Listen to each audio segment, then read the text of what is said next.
Dynamique unitaire, en symbiose avec le collectif des avocats de Jean-Rémy Yama, ont animé une conférence de presse le samedi 17 décembre 2022 à la Chambre de commerce de Libreville. Ayant pour menu principal incarcération arbitraire et radiation de la fonction publique devant ses amis fidèles, membres de la famille et non ceux des réseaux sociaux qui ont jeté le l'éponge à mi-chemin pour honorer la mémoire de ce défenseur du droit administratif et le monde syndical. Aujourd'hui, nous savons que cette détention est une détention qui ne repose sur rien. C'est une détention arbitraire, une détention politique. Il vous souviendra que M. Yama a été placé en détention en 2016, peu avant l'élection présidentielle. Comme par hasard, peu avant l'élection présidentielle 2023, ici M. Yama est en détention. Et quelle société va accepter qu'à chaque fois, on instrumentalise sa justice pour régler des comptes les uns et les autres? Donc c'est ce message que nous sommes venus faire passer pour prendre les opinions à témoin, pour prendre la société en réalité à témoin pour qu'elle agisse, pour que ça cesse. Parce qu'au fond, ce n'est pas les actions que nous allons mener nous, en tant qu'avocats qui feront que M. Yama demain soit dehors. Ce sont les actions de couloir, les actions de la société elle-même, qui se sont choquées et trahies par la détention de M. Yama. C'est elles qui feront en sorte qu'ils sortent, et pas nous. Parce qu'on ne parle pas en droit. On a un langage différent du leur. Et si on a un langage différent du leur, il faut qu'on parle leur langage pour que M. Yama sorte. Quand il était sur le premier jour d'instruction, on a inventé une affaire qu'on a exhumée, qui avait été classée sans suite parce qu'elle ne constituait pas une infraction de la loi pénale à l'époque. Elle a sorti pour pouvoir le maintenir en détention par un autre juge parce que le premier juge n'acceptait plus cette situation. Quelle société, quelle justice, je l'ai écrit, je crois, une fois au ministère de la Justice, quelle justice on veut créer en déshumanisant les institutions? C'est une personne qui a une maladie qui peut entraîner sa mort, dont on ne sait pas à quel moment elle peut arriver, et dont on est certain que si rien n'est fait, il mourra de cette maladie. On le maintient en détention alors qu'on a tous les éléments médicaux qui rendent nécessaire sa mise en liberté. Nous avons évoqué ces questions-là, et comme vous le dites, oui, c'était un argument, j'ai envie de dire, juste d'humanité, qui aurait pu justifier qu'on le mette en liberté. Mais même à l'humanité, ils répondent par le barbarisme. Donc, vous voulez que nous, avocats, on fasse quoi dans ce genre de situation? On est obligé d'en appeler à l'opinion publique pour que cette opinion puisse mettre les pressions nécessaires pour que M. Yama, enfin, soit reconnu comme un prisonnier politique et qu'il sorte de détention. Des éclairages de Maître Ange Kevin Zingou, Pulchéry Matéa et Geoffroy Fumboula n'ont pas hésité de faire une virgule face à la situation carcérale du président de Dynamique unitaire. Jean-Rémy Yama gêne énormément le régime en place, surtout à la veille de chaque élection présidentielle, parce qu'il incarne la dénonciation des travers de sa gouvernance à l'origine de la misère déshumanisante des travailleurs et plus largement de tout le peuple. De fait, il est un prisonnier politique. Avez-vous déjà vu un État reconnaître qu'il détient un prisonnier politique? Pourquoi Jean-Rémy Yama n'est-il pas en liberté provisoire pour organiser sa défense, puisque la liberté provisoire n'éteint pas une procédure judiciaire? Mesdames et messieurs, chers compatriotes, les faits prouvent que Jean-Rémy Yama est un prisonnier politique. Nous avons toutes les raisons de penser que le gouvernement entend le maintenir loin de ses enfants et de sa famille pendant ces fêtes du Nouvel An.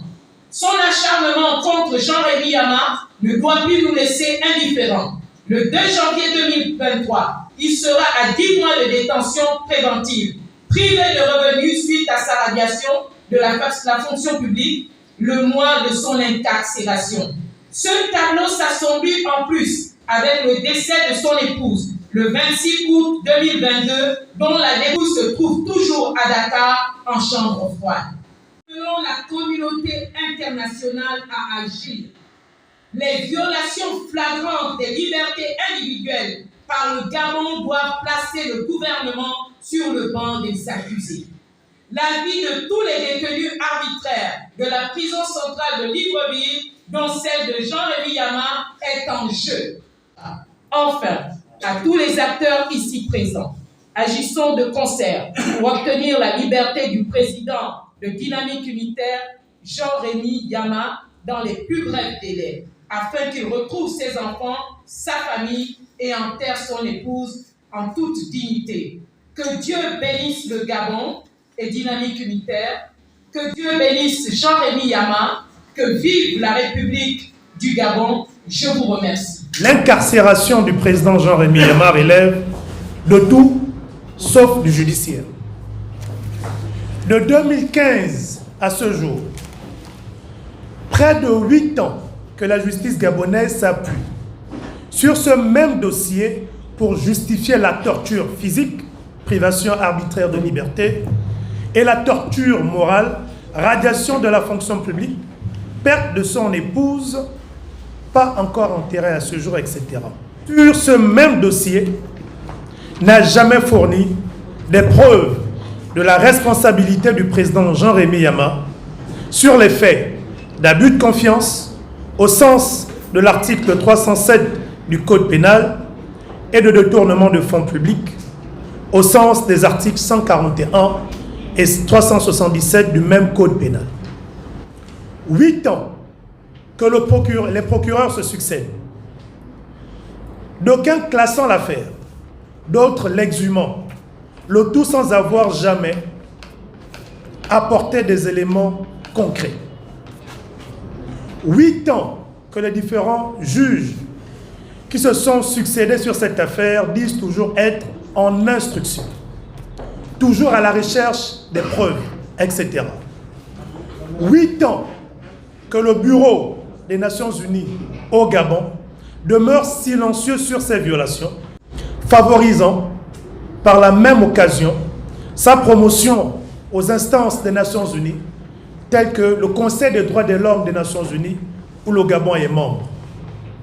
8 ans que ce feuilleton dure, et la société civile libre dit c'est trop. Soit vous jugez Jean-Rémy Yama, soit vous le relâchez de façon définitive. À ce jour, la plateforme Libérée Jean-Rémy Yama a effectué 2 démonstrations scientifiques remettant de façon irréfutable en cause les allégations d'escroquerie de détournement de fonds publics des droits de l'homme. Les associations, syndicats, confessions religieuses a fédéré pour dénoncer cette injustice afin de ne nullement emporter la responsabilité. Fin à Libreville, 7 décembre 2022. Face aux enjeux, l'honorable Albertine Manganga Moussavo a donné son sentiment en invitant la société civile et les syndicats d'être unis afin de faire bouger les choses et non en se cachant derrière les claviers de téléphone. Personne ne peut être indifférent à ce que dit M. Yama. Parce que, comme on dit aujourd'hui, comme vous l'avez si bien dit, aujourd'hui c'est lui, demain c'est nous. Et même avant lui, il y a eu d'autres situations similaires. Donc, je voudrais dire que, s'agissant de ce que le député peut faire, tout en ayant à l'esprit que souvent les interpellations du ministre ressemblent à des shows où on pose des questions, la personne répond et terminé. Mais, pour ma part, pour me saisir de la situation de M. Yama, il me faut avoir certaines exactitudes à présenter au bureau de l'Assemblée qui prend, parce qu'il y a aussi un autre boulot d'étranglement à ce niveau. La question peut être jugée recevable ou pas, mais cela ne veut pas dire qu'il ne faut pas tenter. Et dans le même temps, il ne faut pas le faire de façon désinvolte.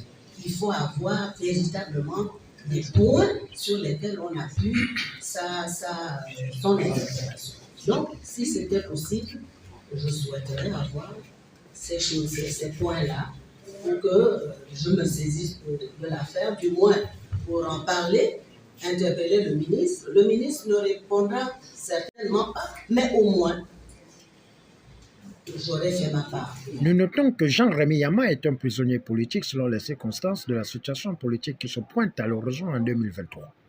Au finish, c'est dans une ambiance bon enfant que cette conférence de presse a fait tomber son rideau en invitant la population à faire un geste financier au numéro 077 50 02 98.